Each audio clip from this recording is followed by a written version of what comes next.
আপনি দেখতে পাচ্ছেন যে অ্যাম্বুলেন্সের ব্যাগ ডালা খোলা হচ্ছে এবং ধারণা করা হচ্ছে এখনই আসলে তাকে উঠানো হবে এবং আমরা সেই প্রক্রিয়াটি আপনাদেরকে দেখাচ্ছি। এবং ডাক্তার এই যে দেখতে পাচ্ছেন ওসমান হাদিকে অ্যাম্বুলেন্স থেকে এয়ার অ্যাম্বুলেন্সে তোলা হচ্ছে খুবই সতর্কভাবে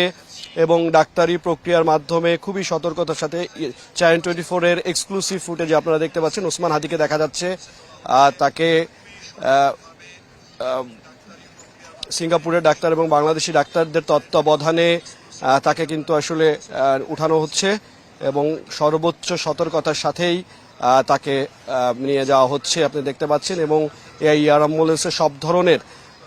প্রযুক্তি রয়েছে যাতে তিনি যে অবস্থায় আছেন সেই অবস্থায় সিঙ্গাপুরে যেয়ে পৌঁছাতে পারেন। বেশ কয়েক ঘন্টা তার জার্নি এবং এই জার্নি শেষে তাকে সিঙ্গাপুরে পৌঁছাবে এই এয়ার অ্যাম্বুলেন্সটি। এয়ার অ্যাম্বুলেন্সের আমরা যতটুকু এখন পর্যন্ত জানতে পেরেছি 2AMBO এবং আপনারা দেখতে পাচ্ছেন খুব সতর্কভাবে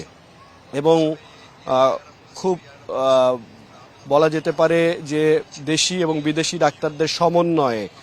তাকে তোলা হচ্ছে এয়ার অ্যাম্বুলেন্সে। আপনারা দর্শকদের উদ্দেশ্যে একটু জানিয়ে রাখি, গত শুক্রবার ওসমান হাদিকে নয়াপল্টনের বক্স কালভার্ট রোডে দুজন দুর্বৃত্ত তাকে গুলি করে এবং সে জুম্মার নামাজের পরে নির্বাচনী প্রচারণা চালানোর পরে যখন তিনি যাচ্ছিলেন তখন তাকে লক্ষ্য করে প্রথমে তার রিকশার গতিরোধ করার চেষ্টা করে, পরবর্তীতে তার মাথায় গুলি করে এবং ডাক্তাররা বলছিলেন যে তার কানের পাশ থেকে যে গুলিটি ঢুকেছে সেটি মস্তিষ্ক দিয়ে বের হয়ে গেছে এবং তার মস্তিষ্কে রক্তক্ষরণ হয়েছে এবং মস্তিষ্ক, আমরা একটু আগে আমাদের সহকর্মী সূচনা বলছিলেন,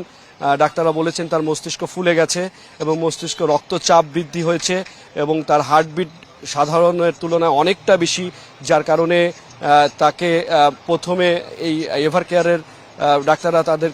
তাকে এটা নিয়ন্ত্রণে আনার চেষ্টা করেছে এবং পরবর্তীতে যখন দেখেছে যে না আরও উন্নত চিকিৎসা প্রয়োজন তখন কিন্তু তারা এই প্রক্রিয়া এবং এই পদক্ষেপ নিয়েছে যে দ্রুত তাকে সিঙ্গাপুরে নিয়ে যাওয়া হবে। এবং গতকালকে সিদ্ধান্ত হয়েছে আজকে সকালে 11:30 এয়ার অ্যাম্বুলেন্স এসেছে এবং এয়ার অ্যাম্বুলেন্সে থেকে তারপর তাকে এয়ার অ্যাম্বুলেন্সে আসার পরে ডাক্তার এবং নার্স দুজন এসেছেন সিঙ্গাপুর থেকে এয়ার অ্যাম্বুলেন্সে। তারা সব কিছু বুঝে নিয়ে তারপর 1:30টার কিছু আগে তাকে নিয়ে আসা হচ্ছে। আপনারা দেখতে পাচ্ছেন অ্যাম্বুলেন্স থেকে এয়ার অ্যাম্বুলেন্সে ওঠানো হচ্ছে ওসমান হাদিকে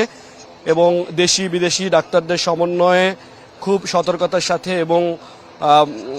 বলা যেতে পারে যে আন্তরিকভাবে ডাক্তারদের আন্তরিকতা এবং ডাক্তারদের চেষ্টা ওসমান হাদিকে